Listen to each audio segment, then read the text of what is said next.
Well, well. Been a long time since we've seen each other. Full disclosure, I have a theater show coming up. Forgotten Lore Theater, Lovers and Madmen. I'll put a link in the description. And that's taken a lot of my time. I'll have a couple of videos coming out. I recently had the privilege of going to some more concerts. So that's what I'll start with talking about today. So the first concert that I went to is admittedly a couple weeks ago. I'm sorry I'm late, I've been busy. I had the honor and privilege to go to the Hella Mega Tour. And was it Hella Mega? Yeah, I'd say so. The Hella Mega Tour now at this point has concluded, at least in the West, at least for now, unless they magically add more shows. It was a tour with Weezer, Fall Out Boy, and the headliner being Green Day. I never got a chance to see Weezer or Green Day until the Hella Mega Tour, and it was fucking amazing. I've been to a lot of concerts in my life, and people always ask me, which is the one that you think is the best concert that you've ever been to? I'm not sure if the Hella Mega Tour would take it, because there's been a lot of other good ones that I've seen. But it's damn close to the number one spot. I love Weezer. I love Fall Out Boy. And I fucking love Green Day. Weezer's most recent album, Van Weezer, had like an 80s theme. So the singer, he comes out and he's wearing like this studded leather jacket, and he's got the coolest like electric kind of guitar with like electricity on all his shit. And he has this fucking mullet and this mustache. And I'm like, yo. I really hope that it was real. If I find out that it was like a wig or a fake mustache, I'd be really, really upset. Because they just went balls to the wall rocking it with this 80s. Weezer played a lot of great songs. They played Hero, Island in the Sun, Africa, which at that point the rain fucking started to pour down on us. They played Say It Ain't So, Pork and Beans, My Name is Jonas, Beverly Hills. They had a very, very excellent selection of songs. With most concerts like this, when I'm well aware of all of the bands and I know them, I kind of wish that Weezer had a little bit more time. But given the fact that the show was like a gigantic, long-ass concert, yeah, I see why they only got about an hour to play. But Weezer rocked it. The kids, and I mean literal children, like, 12, 13, the 12, 13-year-olds that were sitting in front of me and my friends, they were screaming the whole time, "Bring Weezer back!" And I don't know if that's like a fucking meme, or if like Weezer's supposed to be an old person's band, because I guess I'm old people now. But I was like, fuck yeah, bring Weezer back. That would have been cool. The singer's a really awkward dude. I've never seen a lot of interviews with Weezer. But the singer, he like stepped out like all quiet. He's like, I'm gonna come out on stage now. And then there's like a little divot where he could like step out to be close to the audience. And the poor dude got hit in the face with like one of the beach balls that came down for towards the end of the Weezer set. And he's like, it's okay. You guys hit me in the face, but I still love you. And I'm like, aw. Then we get to Fall Out Boy. Fall Out Boy was very, very good. I've seen Fall Out Boy before, so it didn't quite have that new adrenaline rush of seeing a band for the first time. But of course they are as good as they always are. And I don't want to sound like I'm trying to take away from the performance, because the visuals were great. Would have liked a little more audience interaction. Same thing too with Weezer. I really did enjoy, they had this like storybook kind of vibe going, where they played like different pages of a storybook, which is really, really cool. Fall Out Boy is another band. So many fucking songs. They're not gonna get to all of it. Even if Fall Out Boy was the headliner, there's still so many songs that just wouldn't get played because they have so many.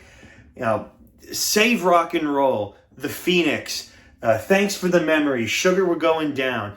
So many great songs from Fall Out Boy, and throughout all of their catalog. They crammed as much as they could within about an hour's time.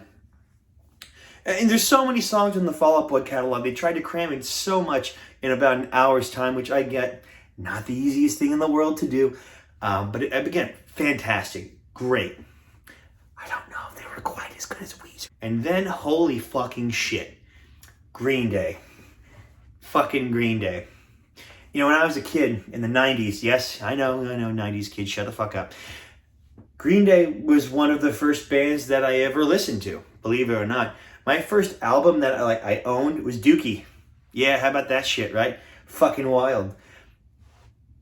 I never thought that I would get the privilege of seeing Green Day live.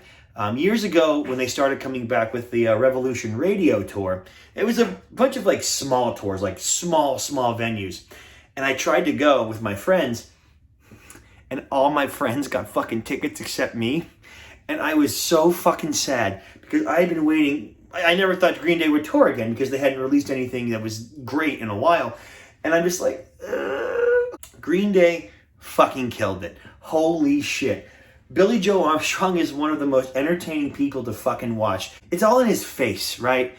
And you see in his face his expressions and his mannerisms and the way that he speaks to the audience. I mean, it was just fun. Holy shit. I mean, they started off with fucking American Idiot. We're kicking and punching and shit. And Boulevard of Broken Dreams. They played the entirety of Jesus of Suburbia. The whole fucking 10 minutes, dude. And let me tell you something else. There was not a dry eye in that stadium, myself included, when they started playing Good Riddance, Time of Your Life. Because every fucking high school in America plays that song at the end at all of their dances. But it has a lot of significance too, because we grew up with that. And it has so many additional memories because of everything else. And it was emotional. I got emotional. Everyone was crying and shit. But in like a good way. It was fucking amazing. If you missed the Hella Mega Tour, I'm fucking sorry. I really, honestly, because it was just such an amazing experience. And like, I hadn't been to a concert in a while. Like I saw a couple before, but like, this was like a stadium, a big, gigantic stadium tour. And I'm just like, oh my fucking God, it was amazing. There's one bad thing though. The concert, again, might be the best I've ever been to. I'd have to actually think about it. The merch situation was a fucking shit show. My friends and I get there early, and we are waiting outside to pick up some band merch at the stands. Outside of the stadium. Well, whoever was running the stadium was a fucking douchebag. And it was like, oh, well, you guys gotta leave now. There's merch stands inside. And so we're like, okay, fine, whatever. And we were like right there. We were right there. We could have just, if we just stayed in line, we would have got merchandise.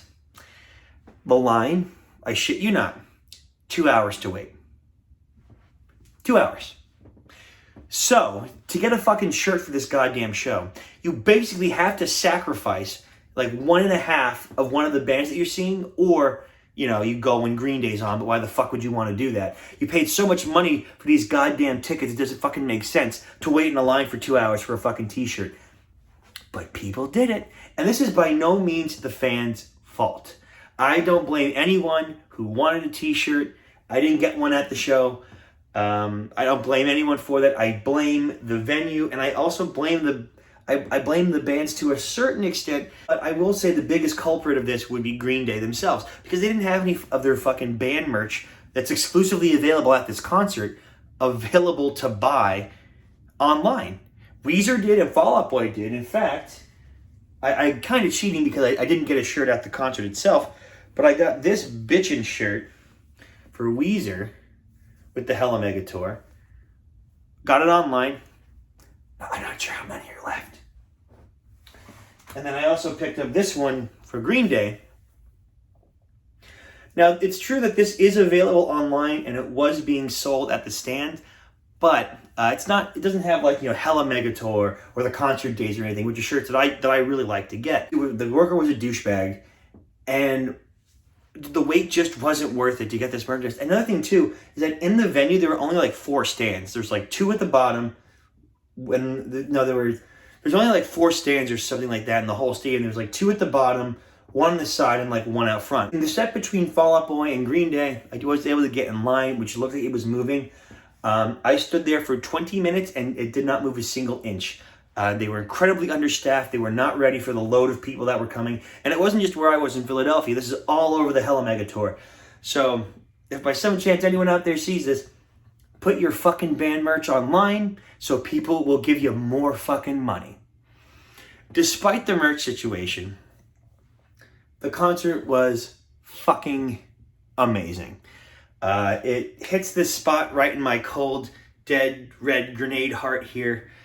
And it just made me feel a lot of feelings, I got very emotional seeing bands that I had grown up with after all this time together. I mean, fuck, dude.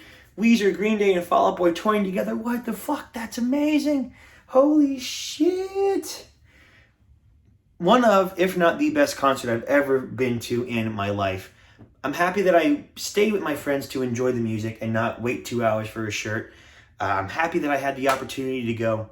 And I hope they come around again. Maybe not the Hella Mega Tour, but the Heller Mega Tour 2 or some crazy shit like that. You know, see you guys in the next one. Thanks for watching.